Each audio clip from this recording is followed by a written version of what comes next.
سبيل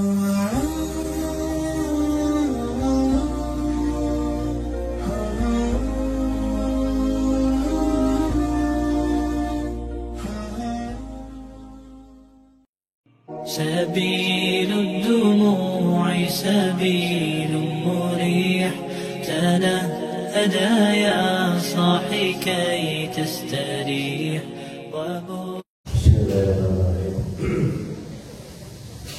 السلام عليكم ورحمة الله وبركاته. إن الحمد لله نحمده ونستعينه ونستغفره ونعوذ بالله من شرور أنفسنا ومن سيئات أعمالنا. من يهده الله فلا مضل له ومن يضلل فلا هادي له. أشهد أن لا إله إلا الله وحده لا شريك له وأشهد أن محمدا عبده ورسوله لا نبي بعده. قال الله تعالى في كتابه الكريم: يا أيها الذين آمنوا اتقوا الله حق تقاته ولا تموتن إلا وأنتم مسلمون.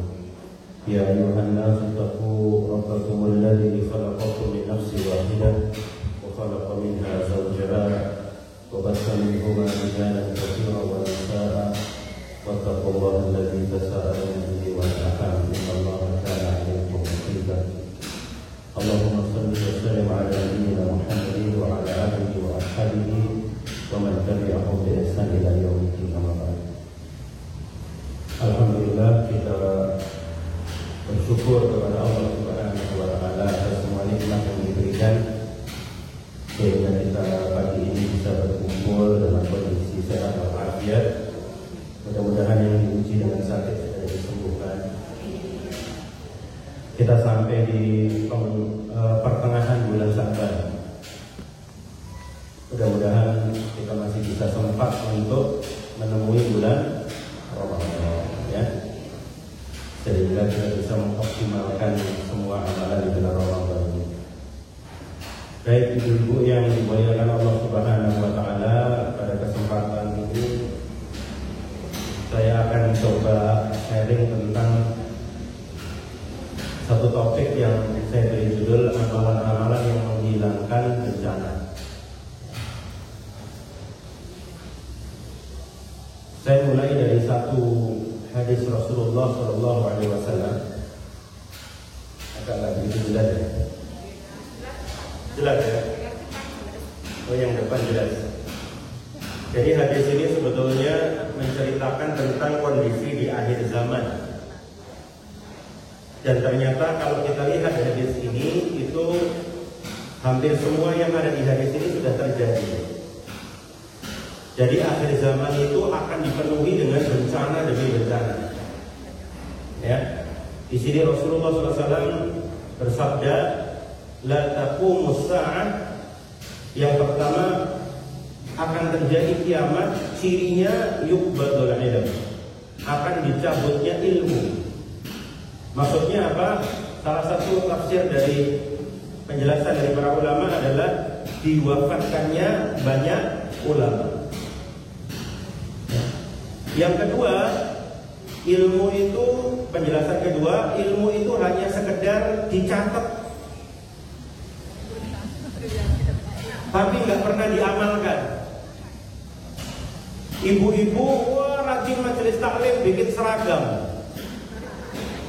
Topiknya tentang ghibah, gosip, tapi pengajian sambil gosip. Jadi cirinya akhir zaman itu majelis taklimnya rame, tapi cuma di catatan gitu, cuma di sosmed. Gak tahu sekarang terjadi nggak ya? Mungkin di beberapa majelis taklim terjadi ya, kecuali di Asalam ini. Kalau di Asalam ini, insya Allah selain nyatet juga mengamalkan. Ya.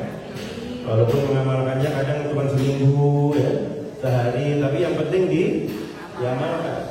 Jadi nanti di akhir zaman itu agama itu kadang-kadang hanya sekedar tampilan. Majelis taklim itu rame gitu ya, seragam semua gitu. Bukannya ini salah ya, boleh-boleh aja ya. Cuman yang lebih penting adalah bagaimana kita mengamalkan ilmu. Yaitu ciri pertama menurut hadis sahih. Yang kedua, kiamat itu tidak akan terjadi kata Rasulullah SAW. Ciri yang kedua adalah wa taqsuraz zalazil, akan terjadi banyak gempa bumi.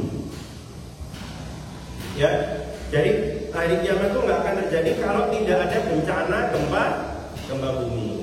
Ya, kita baru saja sebulan yang lalu ya, itu dilihat di berita ada gempa bumi di Turki, di Syria, ya, korbannya puluhan ribu, kalau nggak salah sekarang udah sampai lebih dari berapa? 30.000 lebih, dan 30.000 itu banyak sekali itu, ya luar biasa. Penduduk Malang aja kalau nggak salah 100 ribuan, jadi sepertiga meninggal karena gempa bumi. Sebelumnya di Indonesia ada gempa apa yang terkenal? Gempa Cianjur, ya, itu bahkan getaran-getarannya katanya sekarang juga masih sering terjadi. Sebelumnya gempa Palu, kebetulan saya sempat diundang ke Palu itu, wah itu luar biasa ya kejadiannya di sana itu. Kayak perumahan gini itu sudah nggak ada perumahannya, jadi kayak lapangan gitu. Jadi betul-betul habis. Ada rumah tingkat ini, yang satu itu, yang lantai 1 itu di sini, ya, lantai 2-nya di UB terus. Jadi jalan, ya buminya itu jalan, likuifaksi namanya. Jadi seperti di bulldozer di dalam bumi. Jadi lantai 1-nya di sini, lantai 2-nya ditemukannya di UB jauh. Ini menunjukkan bahwa apa yang dikatakan oleh hadis ini itu betul-betul terjadi. Sekarang sudah mulai terjadi nggak? Ilmu dicabut, ya kan? Ilmu hanya dicatat, ya. Kemudian gempa bumi di mana? Ada lagi ini, nggak tahu ibu-ibu merasa nggak ini? Wa yataqarabaz zaman. Jadi waktu itu begitu cepat. Jadi rasanya waktu itu cepat tuh. Aku belum nyaur poso, sekarang poso. Nggak tahu ada nggak yang merasa begitu ya? Aduh, sekali Ramadan bener. Utangku seminggu. Misalnya gitu ya, berarti kan harus segera dicaur. Jadi waktu itu begitu cepat. Penjelasan para ulama, kenapa waktu itu begitu cepat? Karena dicabut keberkahannya oleh Allah Subhanahu Wa Taala dan begitu banyaknya maksiat di dalam masyarakat ini. Apa cirinya waktu itu dicabut keberkahannya? Waktu itu banyak diisi oleh hal-hal yang nggak ada manfaatnya. Ya, sekedar perbandingan saja, Imam Nawawi itu kalau hasil karya tulisannya itu di jumlah halamannya sama waktu umurnya 45 tahun hidupnya Imam Nawawi itu, jadi umurnya dibagi catatannya itu kira-kira Imam Nawawi itu menulis 4 lembar sehari, menulis kitab. Ya, sedangkan Imam Ibnu Jarir At-Tabari itu seorang ahli tafsir itu kalau hasil karyanya yang berjilid-jilid, ya, dibandingkan dengan umurnya, maka beliau itu menulis 40 halaman sehari. Kita 40 YouTube dan TikTok, betul ya? Jadi waktu itu berasa begitu cepat sekali. Tiba-tiba sudah Ramadan. Terasa nggak ini gitu? Sangat terasa sekali. Ya, rasanya durung-durung wes Ramadan cepat sekali. Nah, ini kemudian rencana yang berikutnya adalah watadharul fitan, banyaknya fitnah. Fitnah apa? Di sini dijelaskan al-harj, kata Rasulullah. Al-harj itu pembunuhan demi pembunuhan. Jadi akhir zaman ini tidak akan terjadi sebelum ada jenderal membunuh ajudannya. Betul ini terjadi nggak? Sampai berjilid-jilid itu sidangnya, betul? Iya. Ya, ada di situ Bondo itu kemarin anak membunuh ibu kandungnya. Ya, gara-gara dia bawa ikan 9 pulang, dia nggak mancing, bawa ikan, dia pilihnya ikannya itu dibakar semua, sama ibunya sebagian digoreng. Dipukul ibunya mati meninggal. Itu di situ Bondo itu. Ya, terbayang nggak? Coba ya panjenengan nanti iseng-iseng ya, anak membunuh ibunya, itu beritanya banyak. Itu Bondo mana gitu. Kebayang nggak zaman sekarang dulu? Jadi nggak cuman membentak ibunya, membunuh. Zaman sekarang Jadi begitu banyak fitnah-fitnah yang terjadi di masyarakat. Ya, ada anak menyiksa, betul nggak? Kan itu ada di Makassar, ada anak membunuh anak SD, dijual ginjalnya, nggak kepikir. Zaman sekarang itu, ya.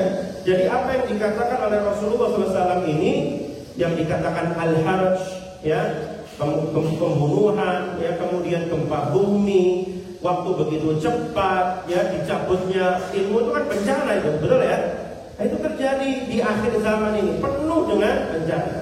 Dan yang luar biasa adalah dikatakan oleh Rasulullah, justru pada saat itu, katanya Rasulullah itu, harta itu berlimpah ruah.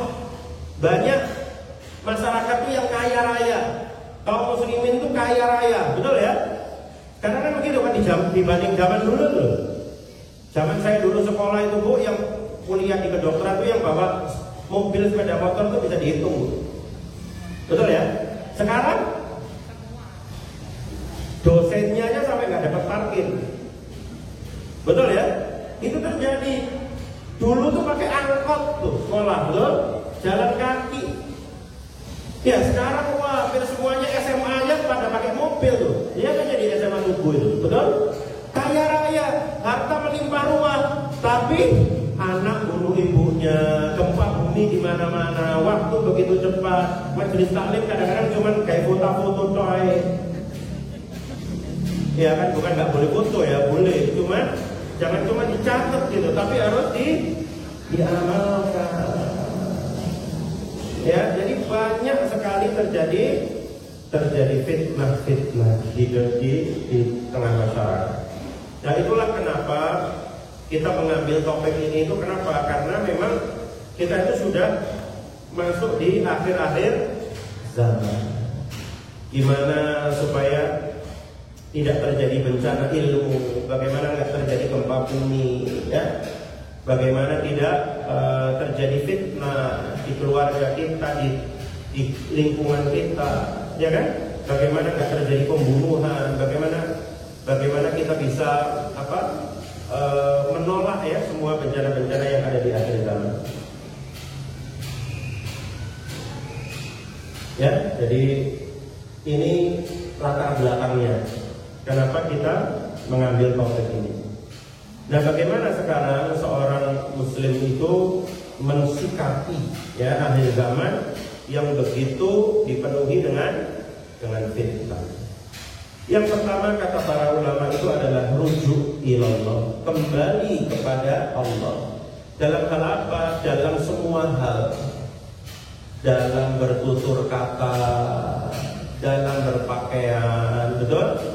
Dalam bermuamalah, dalam memimpin, dalam beramal sholih, semuanya kembali kepada Allah. Jadi kembali kepada Allah itu nggak cuma dalam tanda kutip sholatnya, semuanya, sistemnya, betul ya?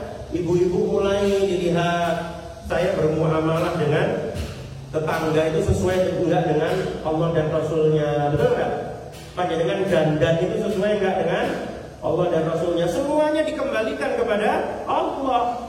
Dengan bermuamalah, berjual beli sesuai enggak dengan Allah dan Rasulnya, gitu loh.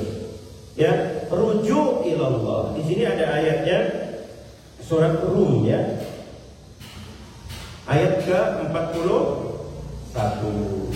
ya.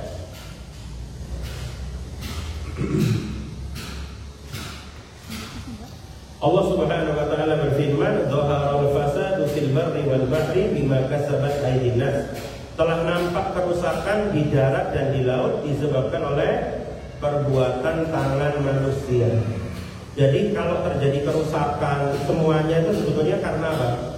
Tangan manusia sendiri. Ya, termasuk kemaksiatan kita. Liyuziqahum ba'dalladzi 'amilu.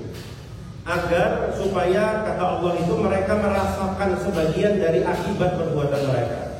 Jadi yang namanya gempa bumi, pembunuhan dan seterusnya itu baru sebagian akibat perbuatan mereka. Sebagian besar atau sebagian kecil? Sebagian kecil. Jadi perskotnya aja tuh gempa Cianjur itu DP atau DP ya, down payment Jadi dibandingkan neraka itu nggak ada apa-apanya. Ya, tempat Turki yang 30.000 itu kata Allah di ayat ini sebagian aja itu baru dikasihkan sama Allah Subhanahu wa taala. Dan itu sebagian kecil. Allah luar biasa. La'allahum yarji'un. Kenapa sih kok Allah Subhanahu wa taala memberikan itu? Kenapa Bu kok banyak pembunuhan? Kenapa anak-anak sekarang nggak hormat sama orang tuanya, bahkan membunuh ibunya? Kenapa? Alasannya la'allahum yarji'un, supaya kita ini kembali kepada Allah Subhanahu wa taala. Makanya dalam ayat yang lain itu Allah mengatakan fafirru ilallah, kembali kepada Allah. Kembali kepada Allah. Jadi seakan-akan ibu itu punya anak yang balik orang mahir. Kembalilah kepada Allah Subhanahu wa taala. Balik orang aku itu. Sampai kayak gitu, fafirru ilallah, kembali kepada Allah. Kita dipanggil oleh Allah Subhanahu wa taala. Ada orang yang terpanggil langsung taubat, ada orang yang sama sekali nggak terpengaruh. Betul nggak? Ya. Ya. Jadi kalau kita mau menolak bencana-bencana yang tadi disebutkan di hadis Imam Bukhari tadi itu, maka syaratnya pertama, kembalikan semuanya kepada Allah Subhanahu wa taala. Hukum-hukum Allah dan Rasulnya. Ya, coba kita mumpung bulan Sya'ban ini kita introspeksi, ya, kira-kira kita hidup sehari-hari itu sudah sesuai enggak dengan Allah dan Rasulnya. Ya, jadi sekali lagi jangan cuma kita membayangkan kembali kepada Allah itu hanya ibadah mahdoh saja ya. Semuanya ibadah muamalah termasuk itu berpakaian dan seterusnya. Mungkin ada satu pertanyaan ya, loh, apakah betul dok kadang-kadang Allah itu memberikan kita musibah itu untuk mengingatkan kita? Jawabannya betul, kalau untuk orang beriman ya. Tapi kalau untuk orang kafir maka itu azab dari Allah Subhanahu wa taala. Tapi kalau orang yang beriman ini, ya, musibah itu apapun bentuknya lah, itu sebetulnya mengingatkan kita untuk kembali kepada Allah. Jadi ada orang tuh yang diingatkan pakai ceramah tuh bisa Bu, tapi ada orang yang diingatkan pakai ceramah tuh nggak bisa, diingatkannya pakai musibah. Ya kayak orang merokok itu loh. Iya loh, kalau belum sakit direm nggak berhenti. Padahal kan dia sering kan diingatkan dokter gitu kan. Bahkan dokter-dokter tuh kadang ngasih flyer, bacaan-bacaan bahaya merokok gitu kan. Ditanya sama dokternya, sudah berhenti Pak? Sudah dok. Wah luar biasa, berhenti apa? Berhenti membaca, bukan berhenti merokok. Ya, tapi berhenti membaca. Jadi gak kena mocok ya sudah pokoknya pasrah bawaan. Baru sakit dada, sesek, sudah mau meninggal, pasang rem baru. Jadi ada tipikal orang tuh yang pakai ceramah bisa berubah, ada yang pakai musibah bisa berubah, ada yang pakai musibah berkali-kali baru berubah. Jadi tidak semua yang menyakiti kita berupa musibah itu menyakiti kita. Pernah pijat refleksi nggak dulu? Pernah? Sakit nggak? Oh banget. Aduh gitu. Tapi yang menyakiti Anda kasih uang. Betul apa enggak? Bahkan datang lagi bulan depan. Padahal Anda sampai aduh, tapi dikasih uang. Betul kan? Kenapa sama orang yang menyakiti Anda kasih uang? Dan Anda bisa berbaik sangka, tapi sama Allah dikasih musibah dikit, Anda buruk sangka. Betul kan? Berarti kan tidak semua rasa sakit itu menyakitkan. Ada rasa sakit yang menyehatkan. Termasuk rasa sakit orang beriman ketika dikasih musibah, itu tujuannya apa? La'allahum yarji'un, supaya kita kembali kepada Allah Subhanahu wa taala. Duduk tapi saya musibahnya kok berulang kali. Ya mungkin tobatnya kurang. Baju itu kalau Anda cuci baju terus kelihatan masih ada nodanya, dia bahkan dicuci lagi. Allah itu gitu, betul ya? Diubah yang gawe musibah, betul nggak? Tetap baik diubah.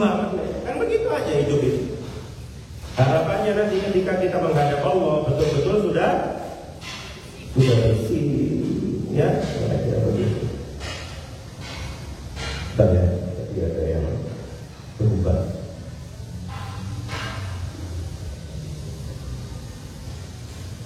Oke, yang kedua kan, amalan yang bisa menolak bencana-bencana di akhir zaman itu adalah kita harus mengenal Allah di waktu lapang.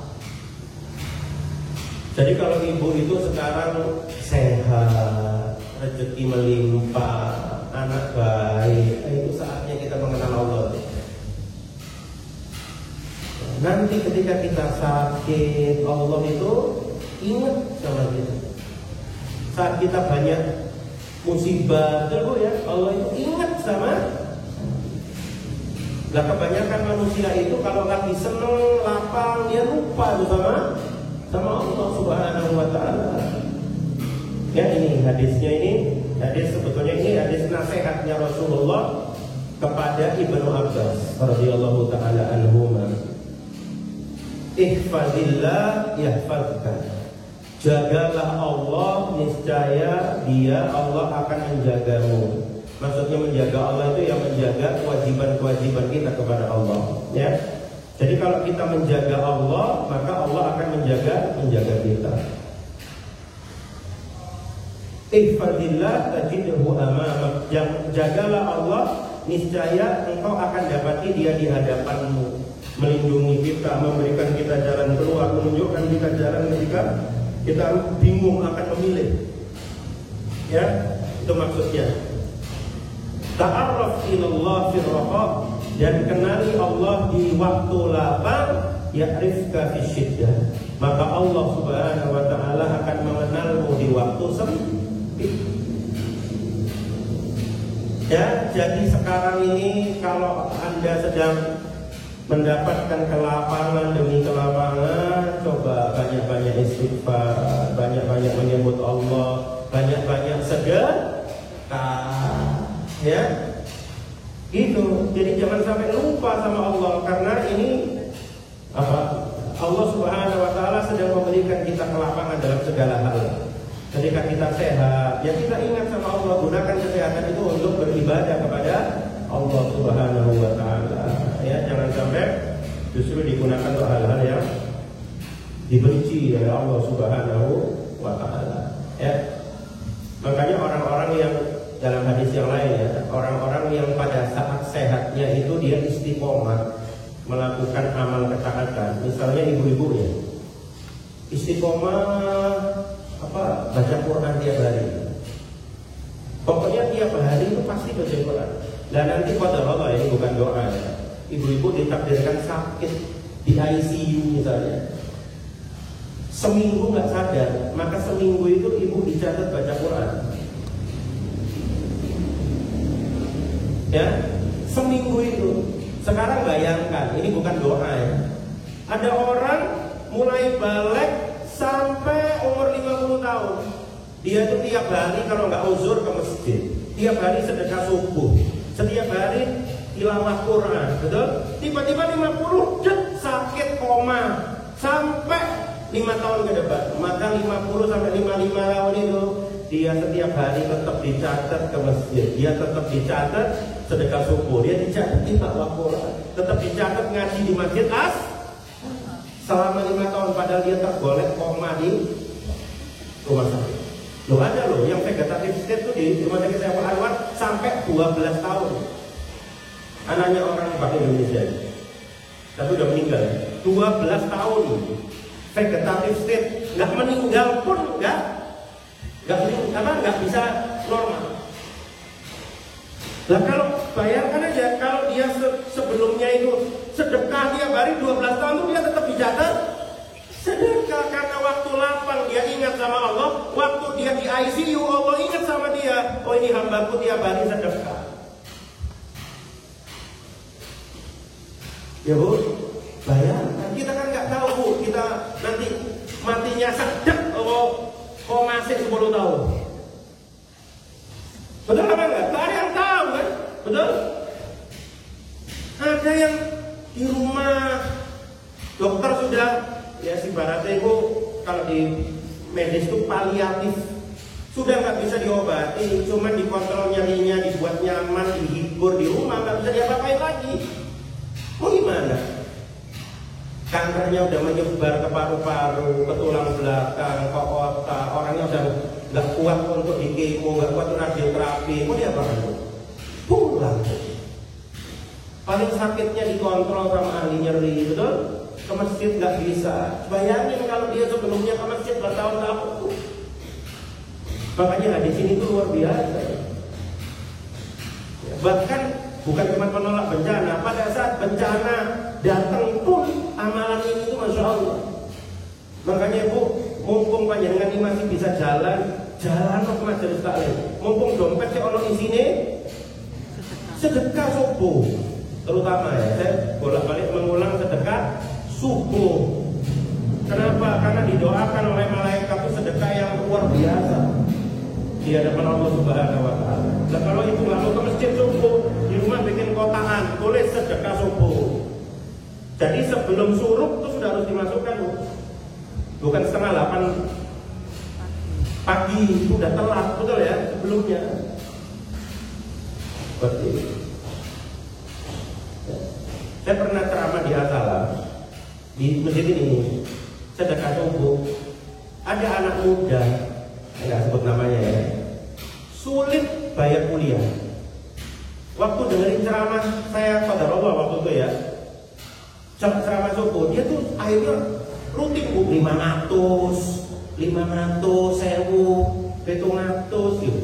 Tiba-tiba dia tuh ditelepon dari saudaranya di kampung, dikasih order cari jas alma mater tuh. Kebayang nggak? Sebulan setelah dia ngamalkan itu. Cerita itu waktu saya ke Asalam.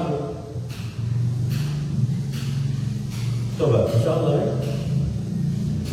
ya. Apalagi kalau rutin ya, karena Allah Subhanahu wa Ta'ala itu suka sama amalan yang rutin. Jadi sedikit tapi rutin ya, apalagi banyak tapi rutin, itu lebih bagus lagi. Ya, mudah-mudahan Allah Subhanahu wa Ta'ala itu memudahkan kita ya untuk bisa istiqomah melakukan ketaatan, terutama di waktu kita lapang. Ya, kalau insya Allah kalau kita lapang, mudah-mudahan nanti ketika kita sakit, ketika kita nggak berdaya di tempat tidur, ya, ketika kita sempit, kita dimudahkan oleh Allah atau dicatat oleh Allah Subhanahu wa Ta'ala tempat berbuat baik. Yang ketiga, amalan yang menolak bencana itu adalah tawakal. Kebalikannya tawakal itu mengeluh. Apa Bu kebalikannya tawakal? Mengeluh. Bahasa Inggrisnya sambat. Apa bahasa Inggrisnya Bu? Sambat. Jadi dunia ini terlalu singkat untuk dibuat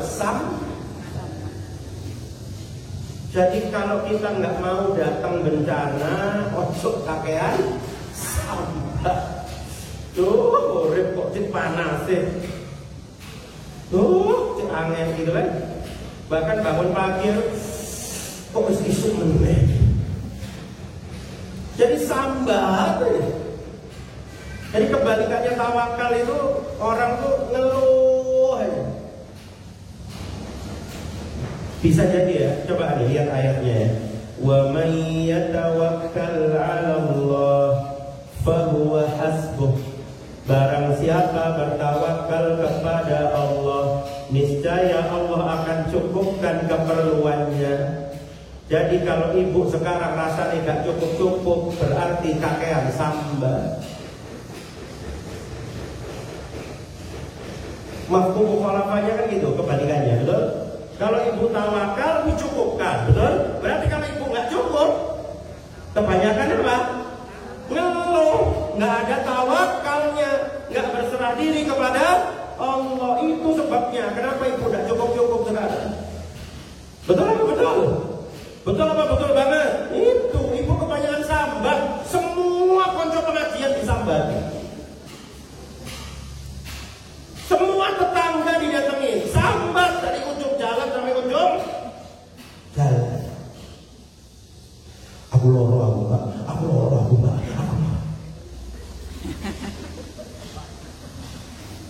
Aku lorong beban, aku lorong.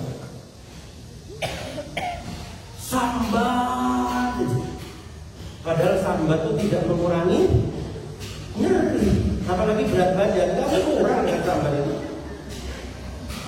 Saya buktinya, ya sambat itu tidak mengurangi berat badan. Betul Bu? Betul kan? Banyak yang membetulkan. Ya kalau dalam ilmu psikologi itu sambat itu seperti memprogram diri kita. Kata-kata negatif itu akan ditangkap sebagai program oleh otak kita. Ya makanya langsung terjadi afirmasi. Apalagi kalau sambatnya itu malam hari atau subuh. Karena gelombang otak itu lagi turun tuh. Ibu tuh pokoknya kalau mau badal maghrib sampai subuh jangan sambat, jangan bertengkar, karena itu akan jadi program. Ayo siapa yang suka marahin anak kakek Ishak? Ya, ini terjadi Bu, paham ya Bu ya? Terus jangan juga gini, ya dok kalau gitu besok saya marahnya jam 8 pagi aja, jangan. Ya kalau gitu saya sambatnya besok jam 7:30 aja. Ya kalau bisa jangan sambat terus. Cuman kalau ibu malam sampai subuh itu gelombang otak kita lagi turun, itu nggak boleh ngomong yang macam-macam. Jadi makanya orang ini bukan tatoyur ya, orang Jawa itu mungkin dulu maghrib gitu. Mungkin itu maksudnya, betul ya?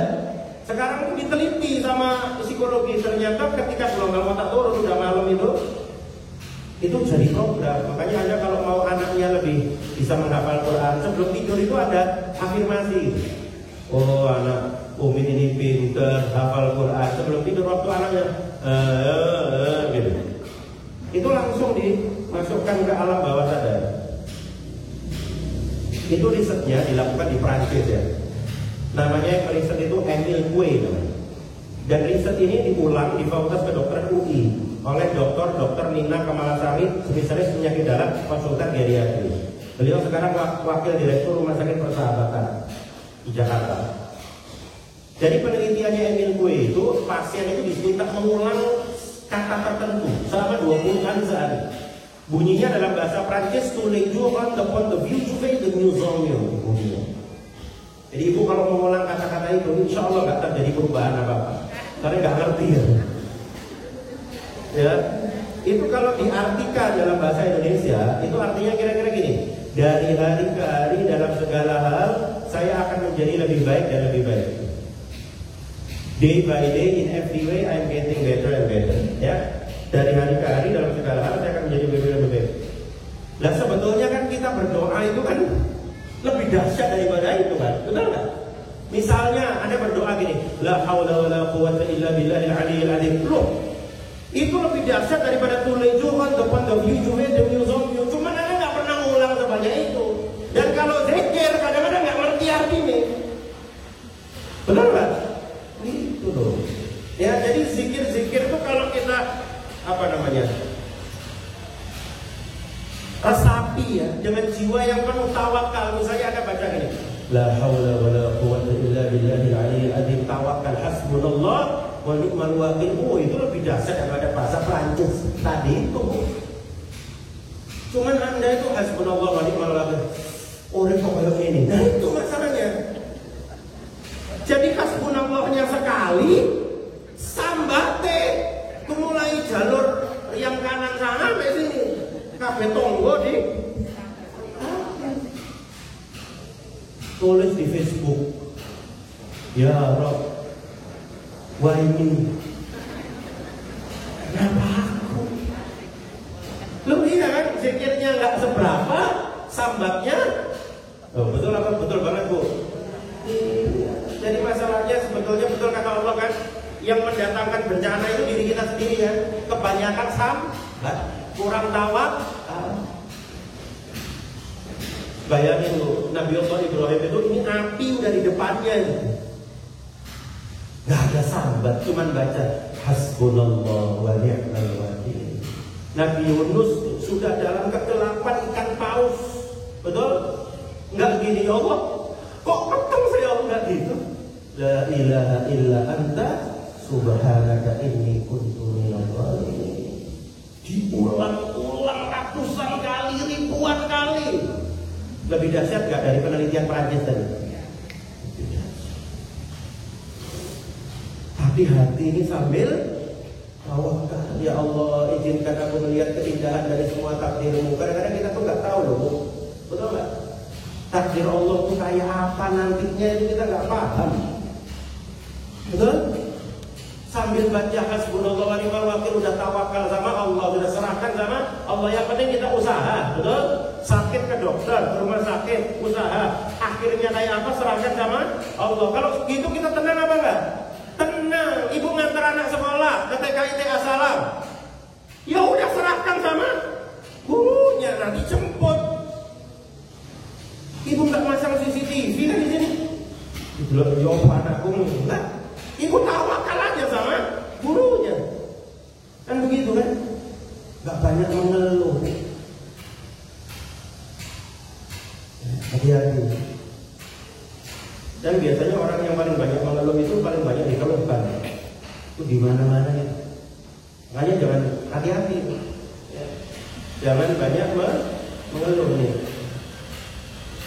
Para ulama itu ketika menceritakan tentang Nabi Yakub yang menangis karena kehilangan anaknya Yusuf, itu kan dalam Al-Quran disifati dengan sabrun jamil, ya, kesabaran yang apa? Yang cantik cerita, ya, yang bagus. Gitu. Itu kata Rasulullah, apa sabrun jamil itu? Sabar yang tidak pakai ngeluh. Bayangkan. Jadi menangis boleh, mengeluh jangan. Dodok, tapi kalau saya cerita sama psikolog, sama ustazah, silakan. Pada orang-orang tertentu yang Anda yakin itu bisa memberikan solusi pandangan, boleh. Niatnya bukan ngeluh itu. Niatnya konsultasi, nyari solusi. Kalau ngeluh itu sama kabeh wong di teluk. Ketemu wong di AL, Arjosari, Landungsari, cerita. Ngeluh. Ya, seperti itu. Paham ya Bu ya? Ya, hati-hati ya, jangan sampai itu kenyataan. Yang keempat, ya, amalan yang bisa menolak bencana itu adalah ibu-ibu banyak berdoa kepada Allah Subhanahu wa Ta'ala. Ya, dalam satu hadis, ini bukan ayat ini ya, hadis yang lain. Rasulullah SAW bersabda, la yaruddul qadar illa bidua. Tidak akan bisa menolak qadar atau takdir kecuali dengan doa. Walaupun takdirnya ini bukan semua takdir, ya, ada takdir-takdir itu yang memang sudah nggak bisa lagi diubah. Contohnya takdir tentang apa? Ajal, betul? Itu nggak bisa diubah, ya. Ada beberapa takdir yang sudah dicatat di Lauhul Mahfuz, rezeki, betul? Itu sudah ada catatannya, jodoh, ya, itu sudah ada catatannya, itu nggak bisa dirubah. Tapi ada takdir-takdir yang masih memungkinkan untuk dirubah. Nah, itu dirubahnya pakai apa? Dirubahnya pakai doa. Ya, ibarat senjata. Doa itu harus diasah. Betul Ibu? Diasahnya pakai obat. Jadi kadang-kadang kenapa doa kita itu nggak kunjung dikabulkan oleh Allah Subhanahu wa Ta'ala? Karena doa kita tuh jarang diasah. Iya kan? Mohon maaf sekali. Masih suka riba berharap doanya dikabulkan. Tidak bisa. Ya, masih suka, mohon maaf, gosip, iya kan? Doanya minta dikabulkan, ya bisa. Masih banyak bermaksiat sama Allah, minta doanya dikabulkan, tidak bisa. Jadi harus diasah, asahnya pakai obat, makanya diusahakan. Nanti ada pembahasannya di nomor 6 kalau sudah terakhir ya, tentang istighfar. Usahakan kalau kita berdoa, mulailah dengan banyak-banyak istighfar dulu sama Allah. Ya, terutama sayyidul istighfar, Allahumma anta rabbi la ilaha illa anta khalaqtani wa ana 'abduka wa ana 'abduka wa anta rabbaka wa a'udzu bika min syarri ma sana'tu abu'u laka bi ni'matika 'alayya wa abu'u bi dhanbi faghfir li fa innahu la yaghfiru dzunuba illa anta. Nah, doa seperti apa yang insya Allah itu didengarkan oleh Allah Subhanahu wa Ta'ala itu adabnya, ya, salah satunya ini ya, ada dalam surah Al-An'am ayat 63. Nanti bisa dilihat ya. Qul man yunajjikum min dhulumatil barri wal bahri tad'unahu tadarru'an wa khufyah. Katakanlah hai Muhammad, siapa yang dapat menyelamatkanmu dari bencana di darat dan di laut? Ketika kamu berdoa kepadanya, kepada Allah, tadarru'an wa khufyah. Jadi doa yang baik itu doa yang disampaikan dalam kondisi tadarru' wa khufyah, dengan suara yang lembut. Tadarru' itu yang sering kita dengar itu tawadhu ya. Nah, tawadhu itu biasanya antara kita dengan orang, dengan manusia. Nah, kalau tadarru' itu kita dengan Allah Subhanahu wa Ta'ala. Ada beberapa ayat di Al-Quran menceritakan atau menampilkan tadarru'. Salah satunya ayat ini. Tadarru' itu kata Imam Ahmad bin Hanbal seperti orang yang sedang terombang-ambing di lautan. Ya, nggak ada siapapun, dia hanya berpegangan di kayu, petir menyambar, ombaknya besar, terus dia menyebut, ya Allah, tolong aku ya Allah, nggak ada yang bisa menolongku selain Engkau ya Allah. Itu perasaan itu yang disebut dengan tadarru'. Jadi kalau ibu-ibu bisa berdoa menghadirkan perasaan tadarru', ya Allah, hanya Engkau ya Allah yang bisa menolong aku. Nah, itu doa yang akan menolak bencana. Bukan doa yang amin, amin, amin. Sulit umurnya, amin. Nggak ngefek. Ya, jadi betul-betul doa yang tadarru'. Betul-betul ibu-ibu tuh bahkan sampai netesin air mata. Ya, sujud lama sampai nangis, menjadikan sajadah menjadi tempat curhat terindah. Jadi tempat curhat terindah itu bukan tonggo, sajadah, betul banget. Ya, sajadah itu tempat curhat terindah. Ayo, pernah gak curhat sama Allah? Ya Allah, waktu ini ya, waktu sujud. Cuman ada perbedaan pendapat ya. Ada yang boleh dilafalkan, ada yang enggak. Ya, ada beberapa ustadz boleh dilafalkan, karena kalau dilafalkan tuh kita tuh lebih merasa akrab sama Allah kan. Ya Allah, aku itu pengen ke masjid ya Allah, tapi kakiku ini sakit ya Allah, lututku ini ya Allah rasanya, tapi aku pengen nanti Ramadan tuh bisa tarawih ke masjid, gak pakai kursi ya Allah, tolong aku ya Allah, berikan aku obat yang bisa menyembuhkan kakiku ya Allah. Nangis. Nah, itu tadarru'. Ya Allah, aku pengen haji ya Allah, tapi aku belum punya apa-apa ya Allah, tolong tunjukkan aku rezeki ya Allah, panggil aku ya Allah dari jalan yang tidak pernah aku duga, aku rindu ya Allah. Betul. Itu ya sekaligus doa, ya sekaligus terapi sebetulnya. Betul nggak? Jadi Anda berbisik-bisik di bumi, sama Allah dijawab di langit. Nah, orang Muslim itu kenapa kok jarang stres? Karena dia curhatnya sama Allah, bukan sama manusia. Manusia itu masalahnya nggak lebih sedikit daripada ibu. Ya, aku loro, fotonya aku loro. Doa. Iya, anakku tuh ini ya. Oh, anakku tak banyak.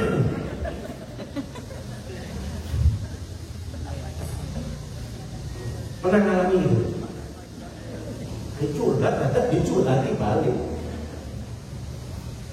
Ya sekali-kali Namanya manusia itu ya, boleh sekali-kali ya. Namanya orang itu perlu ada teman kan, biar nggak lonely ya, biar nggak sendiri boleh. Tapi jangan sampai kita melupakan doa kepada Allah Subhanahu wa Ta'ala. Ya. Terus gini ya, ini penting. Kalau kita berdoa sama Allah, jangan target. Besok ya Allah ya, besok. Kalau bisa sebelum jam 12 Allah. Bisa. Ya, ini ada hubungannya sama tawakal tadi itu. Ya semua akan indah pada waktunya. Kapan? We don't know.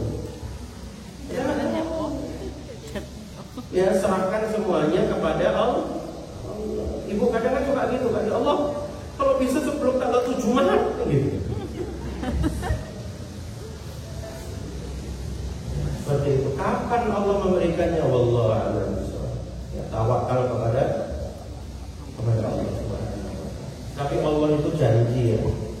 Gak ada doa itu yang disia-siakan. Pasti dikabulkan. Cuma bentuknya macam-macam. Terus satu lagi, kemarin ada pertanyaan waktu saya ngisi online di Mukennah itu, teman-teman IASI ya. Ada pertanyaan bagus. Bukan di IASI, saya lupa di sesi sebelumnya. Saya itu pertanyaannya gini, saya itu khilaf. Jadi saya itu dulu sudah punya rezeki, tapi saya mampu untuk kurban, tapi saya nggak kurban. Gitu. Kemudian saya gunakan untuk ya kebutuhan lain lah. Gitu ya. Setelah itu rezeki saya itu seret. Hati-hati loh Bu ya. Kalau ibu mampu untuk haji nggak haji, duwe motor tapi gak daftar haji, hati-hati. Mampu kurban tapi nggak kurban, padahal tabungan ada. Ini oh iya di IASI sorry pakai chat nanyanya. Terus setelah itu saya tobat, sudah tobat sampai ikut pengajian, itu dia buktikan kan dia ikut pengajian itu. Tapi kenapa rezeki saya masih seret? Itu pertanyaannya. Saya harus gimana? Gimana Bu? Ya terus tobat, betul nggak? Ya nggak bisa tiba-tiba. Itu pertama. Yang kedua saya jawab gini, siapa tahu ibu tahu dari mana rezekinya saya. Nah ini keuangan saya kan, dia kan langsung keuangan loh. Rezeki apa cuma uang? Bisa jadi seret duit, betul? Tapi kesehatan dibuat lancar, anak dibuat soleh-soleha, betul Bu ya? Loh, kata Gus Bahak itu kemarin di IG saya lihat, rezeki paling rendah itu adalah harta. Tuh rezeki paling rendah. Rezeki tertinggi itu hidayah. Rezeki yang tengah-tengah itu sehat. Ibu mau punya uang kayak apa, tapi loro-loroan Bu, diabetes tidak terkontrol, kolesterol gak terkontrol, trigliserida gak terkontrol, betul? Ujung-ujungnya gedang kepok, nasi merah, cenil lain mikir, betul apa betul? Nah ibu sekarang bebas, betul? Walaupun malam minum simvastatin.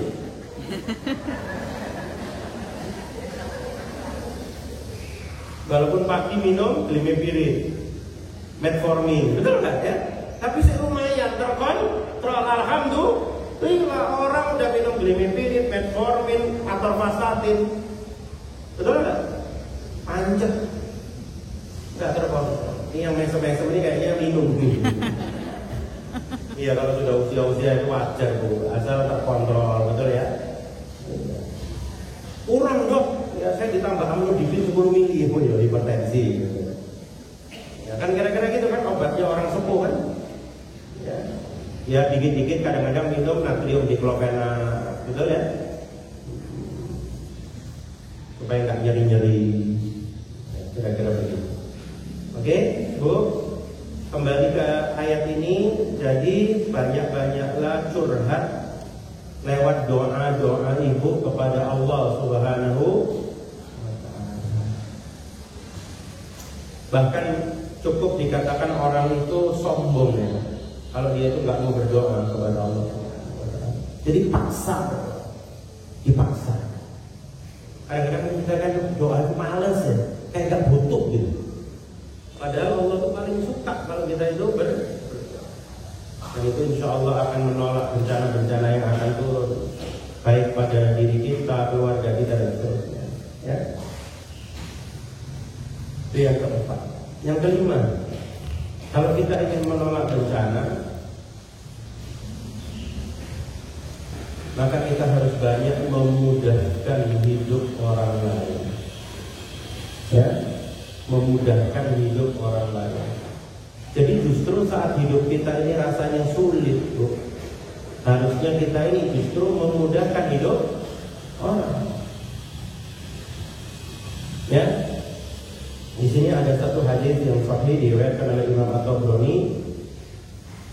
Sana'iul ma'rufi tapi masari'as su', ya. Berbuat kebaikan akan menjaga dari kebinasaan yang buruk. Kama qala Rasulullah. Jadi kalau kita mau menjaga diri kita dari kebinasaan, maka yang salah satu yang bisa menjadikan perisai itu adalah kita banyak-banyak berbuat baik. Bahkan ada satu hadis Rasulullah itu bunyinya itu luar biasa. Siapa yang memudahkan kehidupan seorang muslim, ya,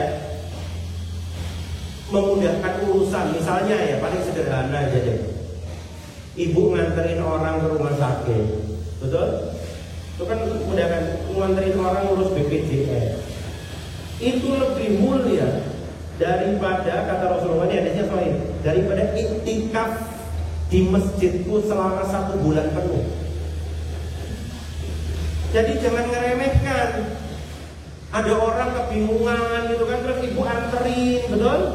Ini nang puskesmas, nang dokter iki, gitu kan? Kebingungan dia, ibu bantu itu. Ibu sama dengan iktikaf di Masjid Nabawi sebulan penuh. So, siapa yang pernah umroh sebulan? Ada. Dan itu pun separuh di Mekah, separuh di Madinah kan? Ini 1 bulan iktikaf di Masjid Nabawi. Sholatnya tok aja, kalau kita di Masjid Nabawi berapa kali? 1000 kali. 1000 itu kalau dibagi tahun 83 tahun. Jadi ibu sholat zuhur di Masjid Nabawi 4 rakaat itu sama dengan ibu sholat zuhur 83 tahun di Masjid As-Salam. Muhajirin sama, ya Bu. Yang lebih dahsyat lagi kalau di Masjidil Haram berapa kali? 100.000. 100.000 kalau dibagi tahun, dibagi 365 berapa Bu? Coba, hampir 200 tahun lebih ya. Jadi ibu sholat 2 rakaat subuh di Masjidil Haram itu sama dengan sholat subuh 250-an tahun lah di Masjid Al-Salam. Kebayang gak? Lah ini ibu iktikaf di Masjid Nabawi sebulan penuh. Makanya jangan ngeremehin bantu orang, Bu. Jadi itu sih, paham ya Bu? Bu, memang kan kadang malas sih Bu ya, ngetem ngomong itu kan malas kan, betul nggak kadang-kadang? Tapi di sini justru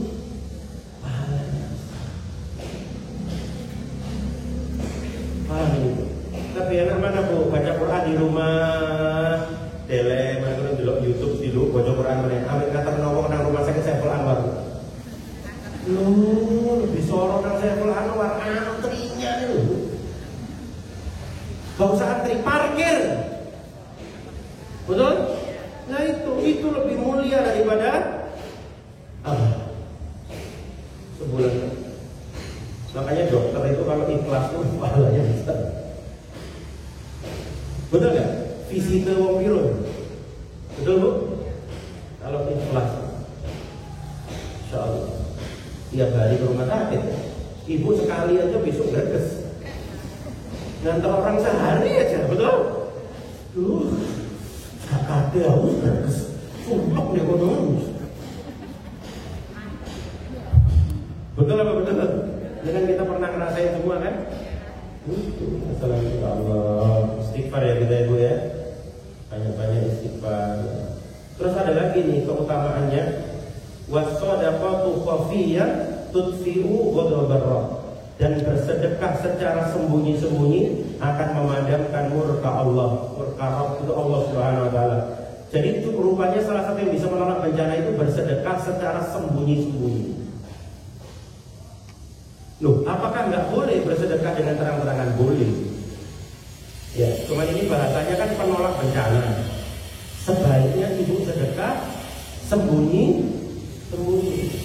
Ya itu lebih afdal. Ini hadisnya. Ya, jadi kalau kita mau memadamkan murka dari Allah Subhanahu wa taala, banyaklah bersedekah tapi orang nggak tahu.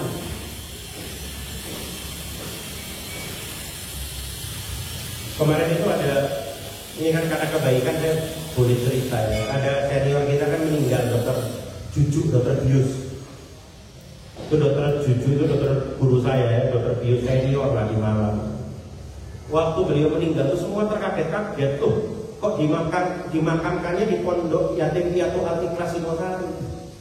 Rupanya beliau itu donatur terbesarnya. Gak ada yang tahu bu.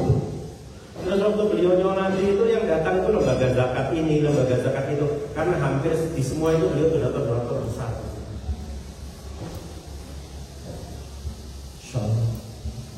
Ya, jadi beliau tuh kalau ini kalau bisa cukup di sini, kalau ini gak usah diceritain yang ini ya. Yang tadi boleh diceritain. Nah yang ini, jadi beliau itu kan gagal ginjal. Ya. Sudah transplantasi ginjal. Di Saiful Anwar sudah bagus tuh.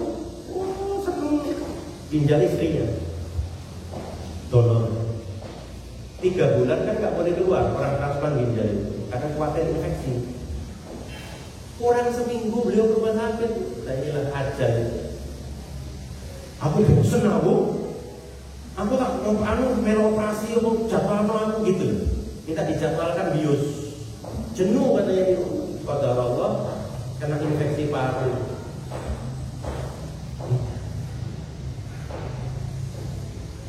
Aja. Kurang seminggu, 3 bulan kurang. Nah kalau ini nggak usah diceritain, cukup dulu. Kalau ini pengalamannya bahwa ajal itu nggak bisa ditunda. Walaupun transplantasinya udah berhasil, kan alhamdulillah ya. Saiful Anwar ini udah 20 lebih transplantasi termasuk yang terbaik di Indonesia. Transplantasi ginjal. Tim Saiful Anwar. Kan orang kalau nggak mau cuci darah terus, ya pilihannya transplant. Dan cari donornya aja kan nggak mudah bu, dicek ada juga, gitu kan. Ada treatment khusus juga sih supaya nggak terlalu menolak. Jadi ada beberapa yang ginjalnya itu menolak. Ada yang keluarganya nggak mau donor. Nah ini alhamdulillah beliau itu sudah bagus. Ya itulah kita doakan beliau husnul khotimah. Jadi orang itu kalau selama hidupnya itu memikirkan orang banyak, nanti jenazahnya itu dipikirin orang banyak. Paham maksudnya? Tapi kalau ibu selama hidup itu mikir diri awake dhewe, kok jenazahnya yo kalau sing mikir. Paling meninggal loh ibu, suntuk. Gak ada yang pengen nyolati, gak ada yang pengen takziah, gak ada yang pengen nganter. Coba bu, kalau orang selama hidupnya itu bermanfaat, mikirin banyak orang, yang nyolati gak impek. Walaupun sholat jenazahnya itu subuh. Saya ingat waktu Dr. Azhar Reza meninggal, subuh di Masjid Al-Ikhlas, entek-entek yang nyolati.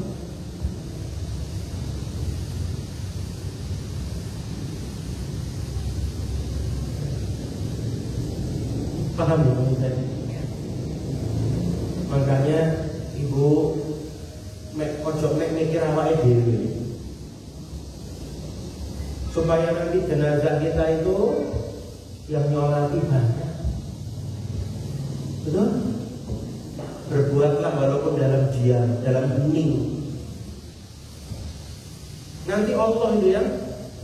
Saya dulu punya guru juga namanya Dr. Samsul Islam. Oh, itu tambah lagi Bu.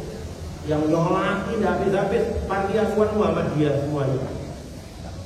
Kenapa? Karena beliau itu yang ngurusi rumah sakit, panti asuhan, sekolah Muhammadiyah sak Jawa Timur. Kebayang nggak yang datang itu? Dan itu nggak digaji selama 10 tahun.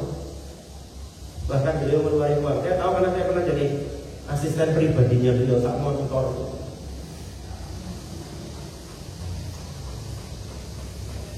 Itu juga gitu, operasi meninggal. Ya Bu ya. Ya nggak harus dengan uang. Bantu orang, macam-macam bisa dilakukan. Ya mudah-mudahan nanti itu bisa memadamkan murka dari Allah Subhanahu Wa Taala. Ya menjaga ibu-ibu kita dari kebinasaan. Seperti itu. Terakhir ya, nanti baru 15 menit terakhir nanti kita tanya jawab aja. Terakhir ini udah sering dibahas. Intinya kalau kita ingin menolak kebinasaan, menolak bencana, maka kita harus banyak-banyak beristighfar kepada Allah Subhanahu Wa Taala. Jadi Allah itu sekali-kali nggak akan mengazab mereka, orang yang durhaka, sedang kamu berada di antara mereka. Ini kepada Rasulullah SAW ya. Dan tidaklah pula Allah mengazab mereka sedang mereka meminta ampun. Jadi selama di dunia ini, di Malang ini, di bendungan-bendungan ini masih ada orang-orang yang istighfar dengan tulus, insya Allah itu tahan bencana. Ya, jadi kalau kita mau menahan bencana itu banyak-banyak istighfar. Dan kata Ustaz Abu Haidar itu kalau bisa istighfar itu ditarget. Kalau Rasulullah 100 kali ya kita minim itu 1000 kata beliau. Kebayang nggak 1000? Ya pakai ini 1000 kali di mana-mana 1000 kali. Silakan mau istighfar yang mana boleh. Ya yang pendek-pendek. Kalau yang saya dulu istighfar 1000 kayaknya wah nggak selesai nanti ya. Bisa yang paling gampang ya tadi istighfarnya Nabi Yunus itu. Betul? La ilaha illa anta subhanaka inni kuntu minadz zalimin. Saya belum bisa tuh. Jadi mohon maaf ya, ini kata Ustaz Abu Haidar. Kalau saya terus terang saya belum mampu, ibu-ibu mungkin insya Allah lebih mampu. Makanya saya nggak nyuruh ibu-ibu kan kata Ustaz Abu Haidar, karena saya belum mampu melakukannya 1000 kali. Ya, nanti ibu coba lihat dampaknya pada kehidupan ibu. Gitu caranya. Ya 1000 kali, masya Allah itu luar biasa. Ini kata beliau istighfar. Ya, dan kalau bisa istighfarnya betul-betul dari hati, ya, dihayati, ya, supaya Allah Subhanahu Wa Taala itu betul-betul menerima istighfar dan taubat kita kepada Allah Subhanahu Wa Taala. Ya. Dan tentu diusahakan juga kehidupan kita sehari-hari itu nggak kapolombo ya. Jadi sudah tobat umat lagi gitu ya. Tapi diusahakan kita istiqomah dalam taubat kita kepada Allah Subhanahu Wa Taala. Ya. Saya kira itu ibu-ibu semuanya yang dimuliakan Allah Subhanahu Wa Taala, ada 6 amalan ya, yang insya Allah dengan izin Allah bisa menolak kemurkaan bencana ya dari Allah Subhanahu Wa Taala kalau kita lakukan ya, mulai dari kita kembali kepada Allah Subhanahu Wa Taala sampai dengan kita banyak-banyak beristighfar kepada Allah Subhanahu Wa Taala.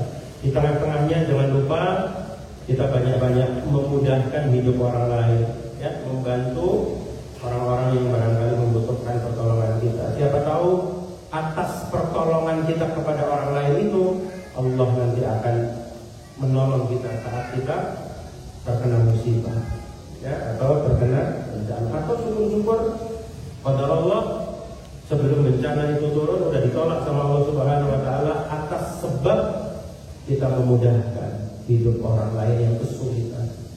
Ya. Saya kira begitu. Allah a'lam bishawab. Mungkin kalau ada yang mau ditanyakan atau ditulis silakan.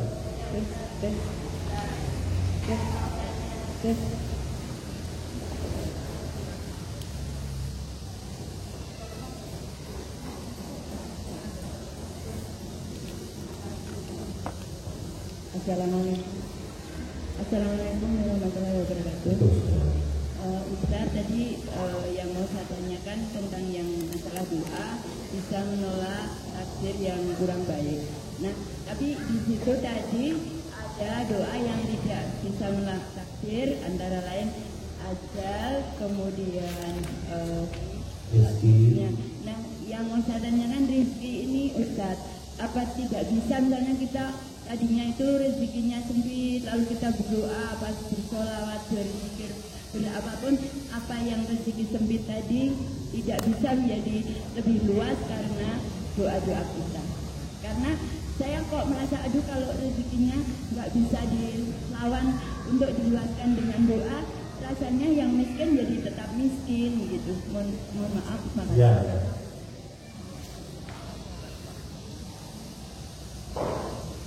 Sudah? Ada lagi? Saya jawab dulu aja ya. Iya Bu, jadi rezeki itu memang sudah ada jatahnya. Oh di bawah? Maaf. Rezeki itu ada jatahnya dari Allah Subhanahu wa taala. Ya. Jadi jatah itu akan diberikan oleh Allah Subhanahu wa taala sesuai dengan jatahnya. Jadi ya itu sudah jatahnya ibu itu ya segitu itu. Iya kan? Oke, jadi ibarat wadah gitu ya. Jadi insya Allah wadahnya rezeki orang itu memang sudah ada jatahnya gitu. Tinggal, nah kadang-kadang insya Allah ya, wallahu a'lam ya, kan kita juga nggak tahu rahasia namanya takdir ya.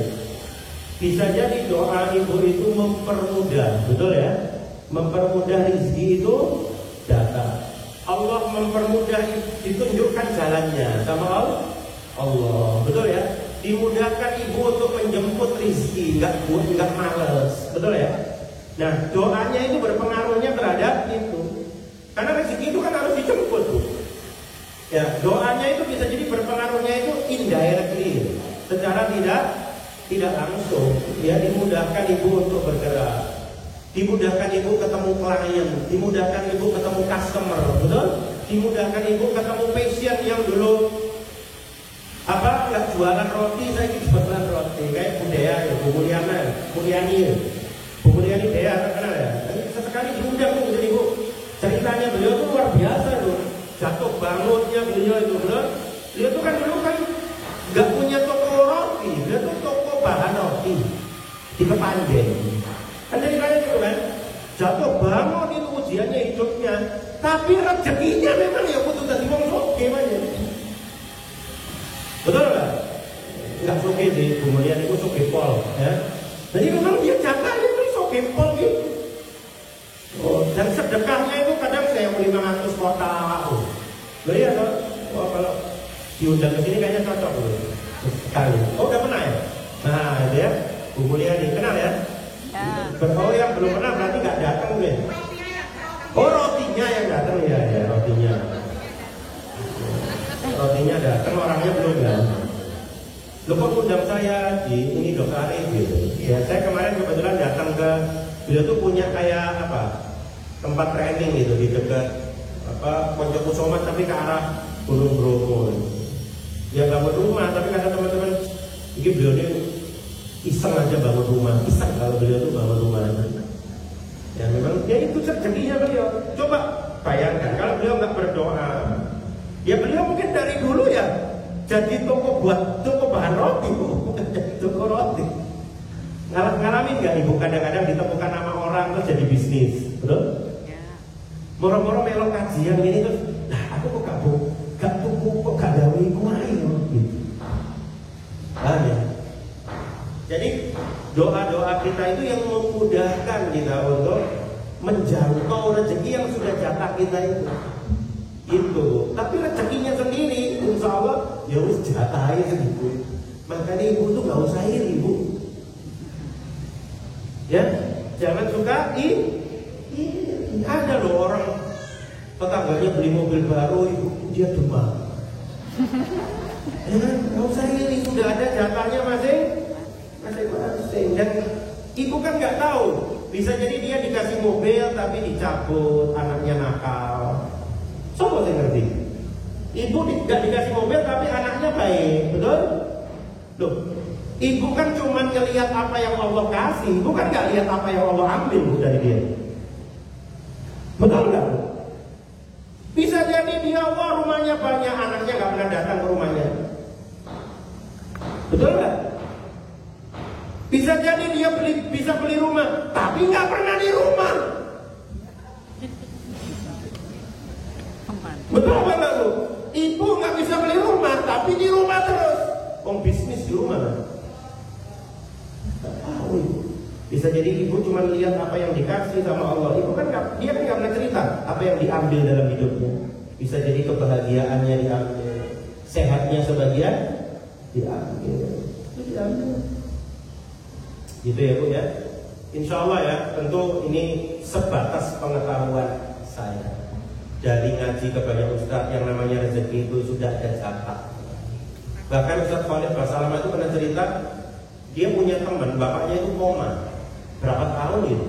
Terus tiba-tiba bapaknya itu siuman, minta es krim. Setelah makan es krim sebentar meninggal. Jadi jatahnya dia itu es krim itu dikasih sama Allah sebelum. Jadi ibu kalau jatahnya minum makan es krim mesti nyampe Bu. Kapannya kita nggak tahu. Betul ya dia? Wallahu a'lam. Ada lagi? Ya, agak dekat ya. Ya, terus.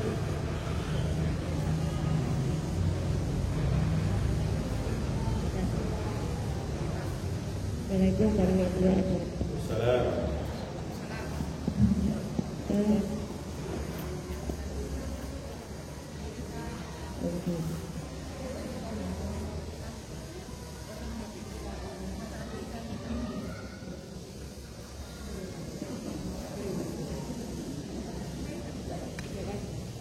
kasih.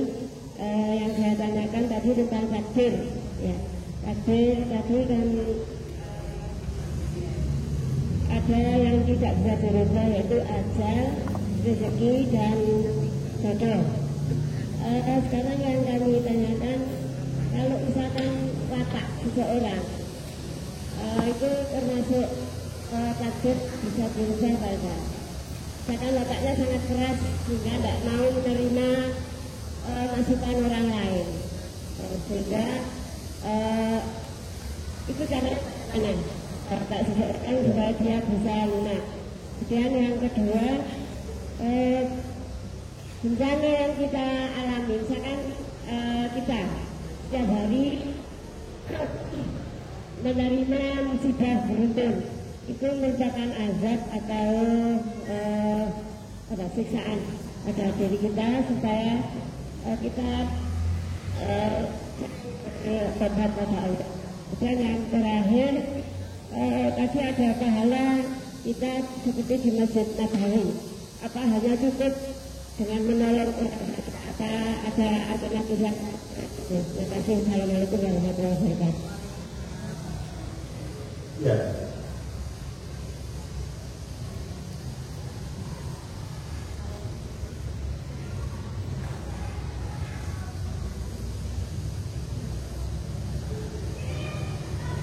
Yang pertama, yang masalah rezeki itu,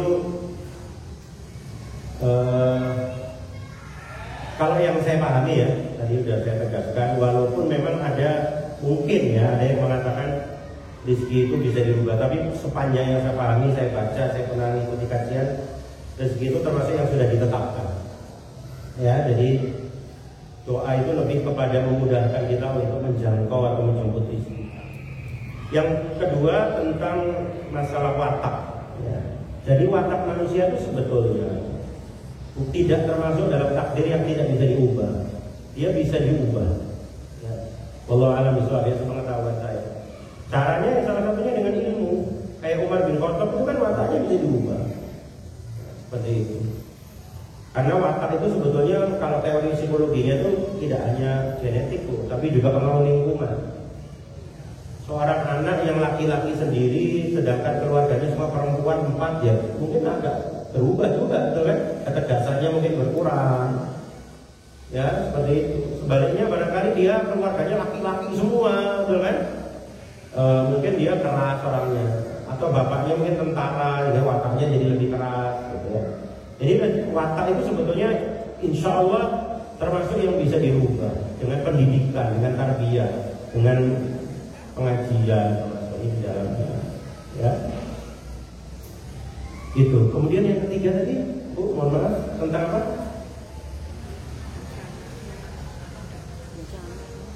Ya.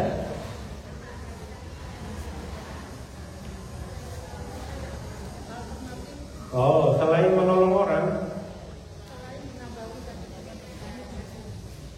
Oh, adakah yang sama seperti itikaf di Nabawi selain menolong orang? Oh, wallahu a'lam. Saya belum pernah dengar ya. Cuman yang disebutkan secara letterlek sama dengan itikaf itu ya menolong orang itu. Yang lain-lain itu hadisnya secara umum, Bu. Jadi orang yang misalnya sholat subuh, kemudian dia menunggu sampai suruh, gitu ya. Nah, itu sama dengan haji dan umroh ya. Nah, itu secara umum ya. Tetapi kalau iktikaf itu setahu saya, Allah ya, sepengetahuan saya ya hanya menolong orang itu disebut secara detail, letterlek itu sebulan penuh. Jadi, Allah saya belum pernah dengar yang sama dengan itu, ya. Tapi yang umum ya itu haji dan umroh itu banyak ya amalan-amalan seperti itu. Contohnya yang sholat subuh, nunggu sampai suruh, sholat 2 rakaat, itu sama dengan haji dan umroh. Kajian di masjid. Hah? Kajian di masjid juga ya, Bu ya? Haji dan umroh plus sempurna kata Ustaz. Nah, di haji dan umroh plus sempurna, gitu ya, Bu ya? Oke?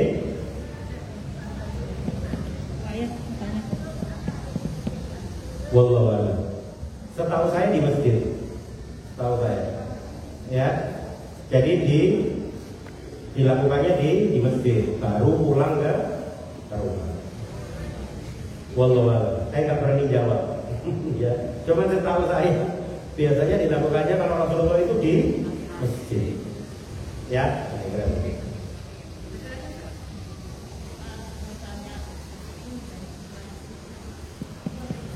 Tes.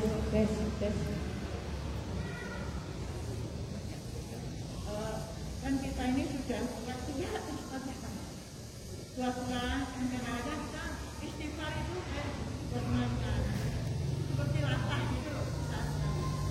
Oh, ya, refleks gitu ya. Ya bagus, Bu, malah.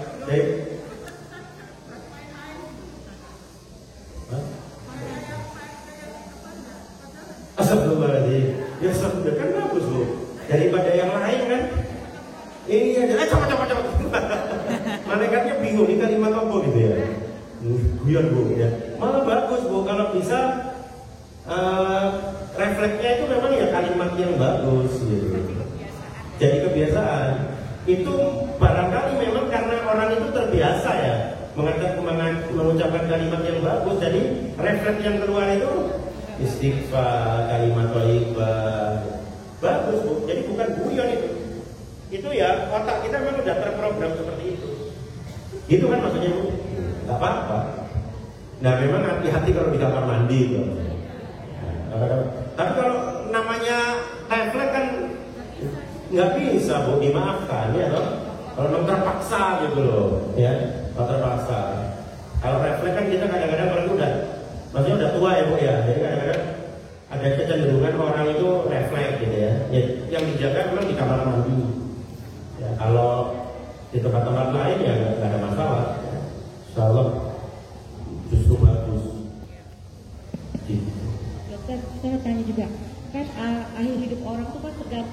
kebiasaannya kan.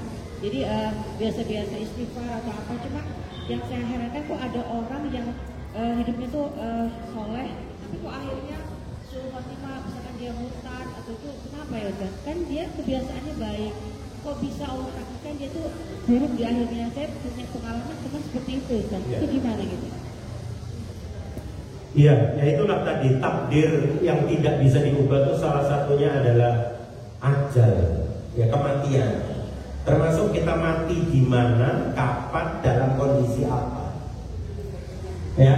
Terus bagaimana dengan orang-orang yang sudah berbuat baik terus tiba-tiba di akhirnya dia berbuat yang tidak baik. Wallahu a'lam. Kita tidak pernah tahu apa ibadah hati orang itu ketika berbuat baik.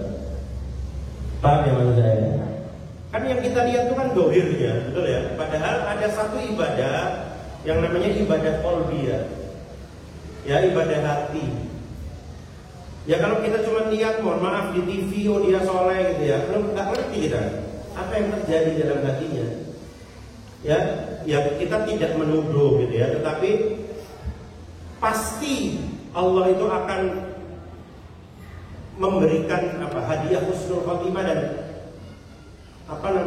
suul khotimah itu pada orang yang tepat dengan keadilan Allah Subhanahu wa ta'ala. Jadi selain istiqomah yang harus kita jaga itu ibadah hati. Ya, ibadah hati kita itu harus betul-betul terjaga. Itu yang nanti menentukan kita meninggalnya husnul khotimah atau suul khotimah. Ya, kita meninggalnya itu dengan kebiasaan kita itu apa enggak. Siapa tahu kita orang itu kok meninggal padahal kebiasaannya dia begini, kok jadi begitu gitu ya. Bisa jadi saat melakukan kebiasaan itu mungkin ya ada ibadah hati yang salah atau harus dibenahi, tercampur dengan sesuatu yang mungkin Allah tidak suka. Kita tidak tahu. Ya, makanya ibu-ibu semuanya, termasuk saya menasihati diri saya sendiri ya. Jangan lupa bahwa ibadah itu selalu ada dua dimensi. Yang pertama ibadah lahir, kedua ibadah hati. Itu yang menentukan nanti kita meninggalnya kayak apa, surganya kayak apa. Surga itu bertingkat loh. Ya, bahkan mujahidin saja dalam hadis yang baik, orang mati syahid saja itu tingkatan surganya 100 tingkat. Antara satu tingkat dengan tingkatan lain seperti langit dan bumi. Jadi orang itu sama-sama ngaji ini, surganya nanti macam-macam loh. Ada yang surganya itu minumannya itu hanya madu, ada yang minumannya madu dikasih yogurt sama Allah, bahasa kita gitulah. Beda-beda, detail sekali Allah itu akan mengklasifikasikan ahli surga itu. Kata Ustaz Firanda itu, kalau di dunia saja kita bisa mengklasifikasikan orang berdasarkan kekayaannya, Allah lebih bisa lagi mengklasifikasikan hambanya di surganya nanti. Gak sama kok surganya kita itu. Ya, ada surga yang tinggi, ono sing tengah-tengah, ono sing rendah. Ibaratnya itu ono sing kabeh itu pokoknya mulai dari makanannya, dessertnya, intinya semuanya itu nomor 1 gitu, ya toh? Ini ekspor sampai cake, bolu itu Bu. Ada levelnya, tergantung jumlah telur kan? Dan begitu, sama surga kita tuh nanti level-levelan Bu. Paham ya Bu ya? Sholat ini satu soft, ada yang nanti surganya level 1, level 2, level 3, beda-beda. Kita nggak tahu tergantung apa itu. Salah satunya tergantung keikhlasannya. Kan datang ke pengajian gini kan ada yang, wah ya Allah, aku mau thalabul ilm, ada gimana nganggur? Kan kalau sungkan aku, soal ini melo aku gak belok. Duduknya sama-sama 1,5 jam, surganya itu beda Bu, tinggal. Sama-sama 100.000 nyumbang masalah tuh, pengpiang betul ya. Hampir ada kotak, betul ya? Beda nanti surganya, tergantung mana sing bismillah. Jadi tergantung amalan apa Bu? Kalau dia nanti satu saat ya saya bahas amalan hati, itu ada materi khusus tentang ibadah qalbiyah. Insyaallah. Wallahu a'lam bishawab. Kita ikhlaskan hati kita semuanya ya, termasuk saya ya, jangan sampai kita percuma duduk di sini. Ya, mudah-mudahan semuanya diikhlaskan untuk Allah Subhanahu wa taala. Cukup ya Bu? Saya tutup, mudah-mudahan pengajian kita pagi ini dimudahkan oleh Allah Subhanahu wa taala. Saya mohon maaf kalau misalnya jawaban saya ada yang salah, ditanyakan ustaz lain, ikuti yang lebih benar ya dalilnya. Jadi bukan ukuran kebenaran, karena saya itu bukan ustaz ya. Lebih banyak ustaz yang lebih alim, insyaallah.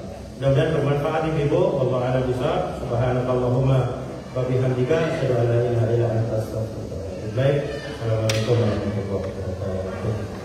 الله ربي والإسلام ديني ومحمدا رسول